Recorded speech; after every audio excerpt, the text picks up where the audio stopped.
1981 movie called The Burning. The Burning? Yeah. Do you not remember this movie? Not at all. Okay. It came out in 1981. It is a sheer copycat money grab of the Friday the 13th era because it came out roughly a year after Friday the 13th. Okay. And other slasher films that followed, that came and followed. It has a wild pedigree and it gets really good ratings, but it's not that great. Okay. It's directed by a guy named Tony Maylam. He's not really done anything of note. He's British, which I found interesting. However, guess who wrote and produced this movie? I have no idea. Harvey Weinstein.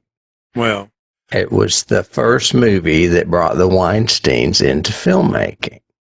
Huh. And they decided they were going to make cash off a popular trend, and they involved their mother, Miriam Weinstein, who is also a production assistant on the film. Another renowned person that's involved with this, that I think it always was on my radar because of this in my music background. Richard Wakeman did the music for this.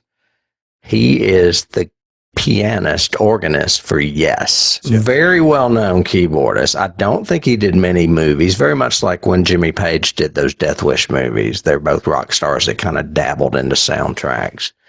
That's another reason why this movie is on the board as far as notoriety. Tom Savini did the effects for this movie. However, he not only did the effects, he was asked to redirect the ending as the Weinsteins were not happy with Maylam's work. So he's an unofficial director on this movie as well. The cast features the cinematic debuts of 3 people. Jason Alexander, Fisher Stevens. He was at one time married to Michelle Pfeiffer, I believe. Anyway, but he's an actor too. Kirstie Alley, but yeah. Okay, go ahead. You'd recognize him. And Holly Hunter.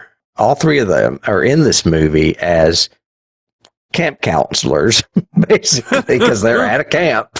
It's very much like Friday the 13th. A synopsis is: a janitor at a summer camp is accidentally burned severely from a prank. Years later, he has returned from an institute and returns to the camp with a pair of hedge clippers to take revenge on the campers.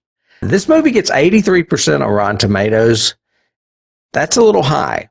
I'd give it a 75 for its pedigree, but it drones on and on and on. Attempting suspense with like very little payoff in some scenes.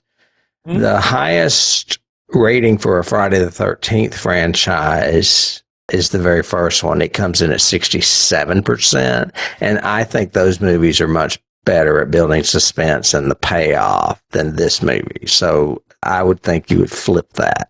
And this should be 67 and Friday the 13th should be 83 or something. But that's my opinion.